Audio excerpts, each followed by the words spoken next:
Welcome back to Your Turn with Cliff Woodard here at the Superstation at 9:10 a.m. We are the voice of Detroit. Listen, you want to make sure that you can watch this program in all forms. Check out 910amsuperstation.com. That's your granddaddy's way of checking out our station. But if you are a millennial or a younger person, we've also got Apple TV, Roku, Google Chromecast, YouTube Red, and of course the tablet and the cell phone. Just search for the 910 AM app, download it to any of those devices, and you can take this program along with all of the other great shows here at the Superstation wherever you travel. And don't forget, Facebook Live right now, Instagram Live, Twitter, all of that at 910 AM Superstation. So if you're on social media, just remember, your friends here at 910 AM Superstation are right there with you. Glad to be here at the Superstation, continuing on your Community Tuesday here at 9:10 a.m., coming up on 7:38 on the dot. I'm glad to have on the line, as I promised, Jason Black, a young man who has put together an excellent documentary. It has a provocative title, Gentrified, and he has subtitled it Ethnic Cleansing, American Style. So without further delay and ado, I want to welcome Jason Black to the program. Good evening, Mr. Black. Thank you for having me, sir. Good. I'm glad to have you here, too. I did a little bit of research and reading about the documentary that you've done, and really what caused me to actually want to have you on the program is there's a billboard up at one of the busiest intersections in Detroit. It's actually right on the edge of Detroit at 8 Mile and the Lodge. And it says that black people are being pushed out of Detroit. I want you to weigh in and tell me what you think is responsible for that and what caused you to want to put this documentary together. Well, thank you for having me. What is causing it is our lack of an economic base, to make it very plain and simple. But all the problems that I've heard your callers discussing before I got on the line, they're essentially saying these are economic issues. Poor people being taken advantage of. Where's the racism come in? They hate you because you're black, but they're able to victimize you because you're poor, and that leads to everything else. I've chose that place for the billboard because it's significant to people in Detroit. That is a boundary, and it would resonate with people because they understand what 8 Mile is. So for people who live there, it has a special significance to it. And from the response I've gotten, clearly people definitely got the point of having that billboard there. So hopefully we can kickstart a honest discussion of, number one, exactly what black people's situation is in America. The film doesn't just focus on Detroit, it goes across the country. But in America and Detroit in particular, because you all are actually the epitome of the ideal of what gentrification in the 21st century will be. Before, it used to be just people coming in, buying up your houses. Gentrification today is about a citywide effort to empty the city of the economic undesirables and to replace them with a smaller number of higher income earning economic prime people. That is what it's about. Detroit, when I went to Philadelphia, New York, Manhattan, San Francisco, Los Angeles, and then I came to Detroit, it was one of the last places I came to, I was surprised at how easy it was at rush hour time to be able to get on the freeway and get off of it to drive through downtown. And that showed me they've emptied this city out. Well, now that's interesting, Jason, and this is why I couldn't wait to have this discussion. And I really wish I could do a whole 2-hour segment with you on it, because I'm questioning, and I want to have this a lively debate. When you say they have emptied it out, now, how do you address the fact or answer the fact that so many middle-class professional black folk left here right after the white people did, starting in the early 70s? They didn't take these black people out. We left with white people. Right. This is something that comes up all the time. As black people, quite frankly put, we kind of put on blinders to our situation. Everywhere I go in America, places like Memphis, Nashville, Biloxi, Mississippi, it was amazing to hear black people. Everywhere you go, they tell you it's not so bad. It's not a problem. We chose this. It's not as bad as you say it is. Nobody's out to get us. It's amazing to me that that's the point, especially with a guy like Donald Trump in office who's always telling his people they're out to get us, and yet we're the people who get the least justice and most economically deprived. And more often than not, we hear nobody's out to get us. Everything's fine. I'm like, do you see the math? To this notion that black people have, quote unquote, chosen to leave, I would submit to you, no, they did not choose to leave. There were those who own things and could afford, those who own things and could sell or could afford to leave before they got removed. And what you have in Detroit is basically what essentially shakes down as you're emptying out of the city and filtering out the undesirables from the desirables. You're left with the people who can afford to stay and those who are so poor they cannot afford to leave. But that number of people who did leave, those were people who had no choice in the matter. When you take a look at it, if they didn't leave then, they were going to be leaving later. And here's the real question. Did they take an economic base with them, or did they just flee? Did they do like we see in other ethnic groups where they left and went somewhere else and aggregated and built up there? Or did they just vacate the city, end up somewhere else, living out the remainder of their days? That is what I would submit to you. Now, that's an interesting question, and you can probably weigh in on this because I haven't spent as much time in Atlanta as you have. Now, everyone seems to know Atlanta is, in essence, kind of a mecca, or it was in the 80s and the 90s, a mecca for where successful young blacks moved. And I think it was Marietta or Alpharetta where a lot of well-to-do black people moved. Because I was in one of those subdivisions a few years back, and the young lady that I was down there with showed me these entire communities near Buckhead and all of that and she said, you know, this is all black people that live here. So I would say, did they build a community down there or were they just relegated to that section? I don't know. So I won't speak to that. I'll let you address my thinking and tell me whether I'm right or wrong. Black people as a group have to understand that we have to have a fundamental rethink at a basic level about who we are and what quote-unquote success is. Okay. We have to have a fundamental rethink of it because in black society, we judge our success based upon our next-door black neighbor. We don't look at the rest of America. Take a look at whites, Asians, Arabs, Latinos. We don't compare our standing to them. We just take a look at the nearest black person to us and say, well, I'm doing better than him or worse than him, and gauge us that way. And that's not the way it works. If we were all on an island by ourselves, that would be valid, but we're not. And since we're not all on an island by ourselves, we need to use that as our metric. And when you look at that, black people don't have anything when you look at it that way. Go to any neighborhood you want to. There's always going to be some outlier, some enclave, where you can find a few black folk who have not been economically decimated. But that is not the question. The question isn't what can you buy. The question is what can you produce.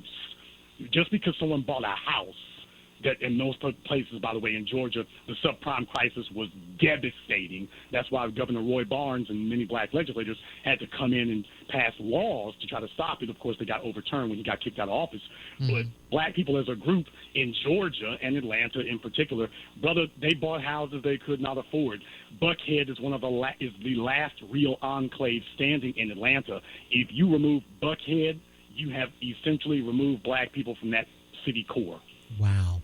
Now, here's another area that I do agree with you on when you were saying that they are trying to remove underprivileged black people from Detroit. I had said probably about 2 years ago that, and tell me whether or not you think this is a method as well, before Mayor Duggan got elected here, who is the first white mayor in 40 years, the judge removed the water department out from under federal control and gave it back to the city.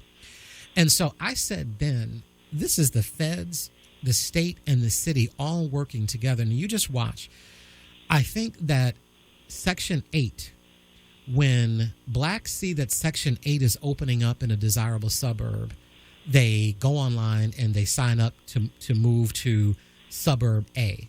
3 months later, they open up Section 8 for about 1,500 in suburb B. In the third quarter of a year, 15 more hundred see a suburb C, and they sign up for that. Fourth quarter, they do it with suburb D.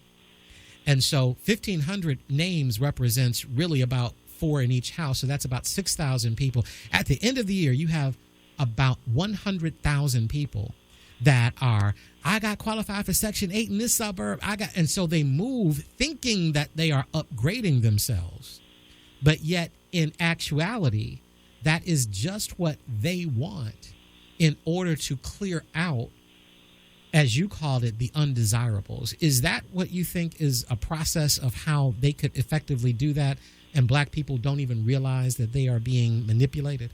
You summed it up succinctly, and if I may be cynical, it's not that a lot of people don't know they're being manipulated. Basically, they don't care, if we can just be cynical about it here for a moment. But you summed it up very, very well. Section 8 is controlled by who? Right now it's controlled by Donald Trump. If somebody knows about real estate, it's that man. And I don't call him the commander-in-chief. I call him the gentrifier-in-chief, because that is what his life has been spent doing. And so when you are black people as a group, too many among us have been clamoring for poverty programs. And the problem is that, can you please show me the economic success or the social success that we have enjoyed by clamoring for poverty programs? We need some prosperity programs. Forget the poverty. When you were talking before about Buckhead, once again, black people get stuck on consumerism. Do I have enough money to buy this house? Do I have enough money to buy this car? None of us sit down as a group and say, compared to the rest of the society outside of us, how do we compare to them? Because then you would have to ask the question, what do we own? What do we control? And what are we passing down? And when you see the new building and new construction going on in Detroit, find the black people who are pushing and controlling the economy that will ultimately pay for those houses and cars in Detroit, in Atlanta, in Philadelphia, in Baton Rouge, in Dallas. That's when you see that, oh, we don't have anything except a bunch of people who bought a bunch of high-priced consumer goods, which is what a house is, that ultimately, one way or another, you can be removed. Because I don't care how much that house costs, if they bring in somebody in the neighborhood who makes 5 times what you make, they will be able to raise housing values enough to remove you. And let me leave you with one more thought here. If you don't think this is a racial issue, and it doesn't matter how much money you make, if you're black, you are part of the oppressed class. Doesn't matter about class as a function of race. It doesn't matter how much money you make if you're black. If you don't think it's about race, answer this one question for me. Show me the white neighborhood where your Detroit Piston players are moving into and gentrifying white people, where white folk are saying, whoa, the housing prices are going up so much, all these black people are moving in. Show me anywhere in America where white people are being gentrified by black people. I will wait for that one and do a brand new film. Well, hold on. Now, see, this is why I need more time. Black people, I won't say, you might say gentrified where I said integrated, but in the sense of do black people improve the neighborhood when they were moving out to the suburbs? I concede that point. But let me ask you these couple of questions before I wrap up, because I've got to talk to you about the documentary in the last 5 minutes. What do you say to the people who say to you, Jason, removing the undesirables, what's wrong with that? Because statistically, that's where higher crime is. And then what's wrong with having white people come back to the city? Because when white people come back, my car insurance rates go down, my homeowner's insurance rates go down, and you typically have a better city when you have no predominant majority.